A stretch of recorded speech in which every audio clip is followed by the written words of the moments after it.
కింద ఏమున్నాయి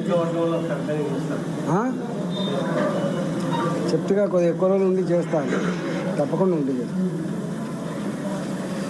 మా కోసం 20 రోజులు 30 రోజులు 40 రోజులు పనిచేస్తారు. ఎమ్మెల్యే ఎన్నికలప్పుడు, ఎంపీ ఎన్నికలప్పుడు కార్యకర్తలు 40-50 రోజుల పాటు పనిచేస్తారు. మరి వాళ్ళ క్షేత్రం గ్రామం అయినప్పుడు వాళ్ళ ఎన్నికలకు కూడా మా బాధ్యత కదా. మావి మాత్రం మీరు చూసుకొని పోతాం, మీరు చూసుకోమంటట్టు ఉండదు కదా. కొంతమంది ఈ పార్టీ లేదు కదా, గుర్తులు లేవు కదా అని అంటారు. కానీ గుర్తులు లేకపోయినా పార్టీ లేకపోయినా కొంచెం కాంట్రవర్సీ లేని దగ్గర ఖచ్చితంగా ఈ అభ్యర్థులు గెలిపించమని చెప్పొచ్చు.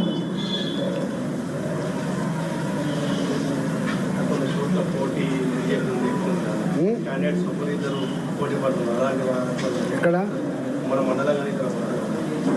సాధ్యమైనంత మేరకు యునానిమిటీ కోసం ప్రయత్నం చేస్తాం.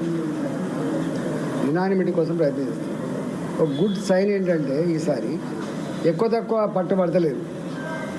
చెప్పంగానే మంచిదన్నా, ఎందుకు బిడ్డ ముగ్గురు పోటీ చేస్తారు, వద్దు పైసలు వేసి చేసుకోకుండా అంటే మంచిదన్నా ఎటు చెప్తే అట్లా అంటున్నారు. కాబట్టి 99.9% అన్ని గ్రామాల్లో కూడా మా పరంగా ఏకగ్రీవ ఎన్నికల కోసం అంటలేదు నేను, మా పరంగా మాత్రం ఇద్దరు ముగ్గురు మా ఫోటోలు పెట్టుకొని మా పార్టీ అని చెప్పుకునే వాతావరణం అయితే ఉండదు ఈసారి. ఖచ్చితంగా మాకు 20-22 నెలల నుంచి తెలిసిన గ్రామాలు, తెలిసిన ప్రజలు కాబట్టి ప్రజల మూడును బట్టి అర్థమవుతుంది. కాంగ్రెస్ పార్టీ మీద మాత్రం పూర్తి వ్యతిరేకత ఉంది. గ్రామాలలో పూర్తి వ్యతిరేకత ఉంది. మిగతా బీఆర్ఎస్ పార్టీ మీద ఎలాంటి అభిప్రాయం ఉందో, ఎందుకు వాళ్ళని బొందపెట్టిలో తెలుసు. కాబట్టి రెండు రెండే అనే భావన ఉంది. అన్నిటికంటే ఇంపార్టెంట్ ఏంటంటే ఇవాళ రాష్ట్ర ప్రభుత్వ పరంగా నిధులు లేవు. నేను గతంలో కూడా చెప్పినా, మళ్ళీ చెప్తున్నా, కేంద్ర ప్రభుత్వ పరంగానే అన్న నిధులు ఉన్నాయి. ఉపాధి హామీ పనులు, దాని ద్వారా వచ్చేటువంటి నీకు మెటీరియల్ కాంపోనెంట్ డబ్బులు, నీకు రోడ్లు వేయాలన్నా, మోరీలు కట్టాలన్నా, గ్రామ పంచాయతీ బిల్డింగ్ కట్టాలన్నా, అంగన్వాడీ బిల్డింగ్ కట్టాలన్నా ఇవన్నీ కూడా కేంద్ర ప్రభుత్వ నిధులతో కడుతున్నారు.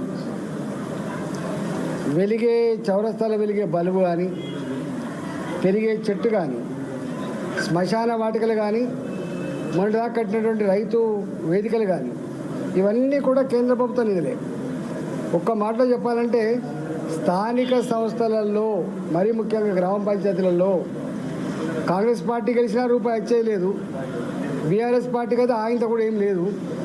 కాబట్టి ఏమన్నా భారతీయ జనతా పార్టీ బలపరిచిన అభ్యర్థులకి గెలిస్తే తప్పకుండా ఇవన్నీ వచ్చే ఆస్కారం ఉంటుంది. కాబట్టి ప్రజలు ఆలోచిస్తున్నారు. కేంద్ర నిధులే తప్ప రాష్ట్ర నిధులు లేవు అనేటువంటిది అర్థమైంది. కేసీఆర్ ఆనాడు వచ్చిన కేంద్ర నిధులు కూడా నేరుగా గ్రామ పంచాయతీలకు ఇవ్వకుండా కరెంటు బిల్లు కట్టింగ్ పేరిట, లేకపోతే జీతపత్యాలు పెట్టి ఇచ్చిండ్రు. గ్రామ పంచాయతీలకు దివాలు తీసినాయి. వాళ్ళు అదే పని చేసిండ్రు, మళ్ళీ వీళ్ళు ఇదే పని చేస్తున్నారు. ఇవాళ రూపాయి లేదు, మీకు తెలుసు.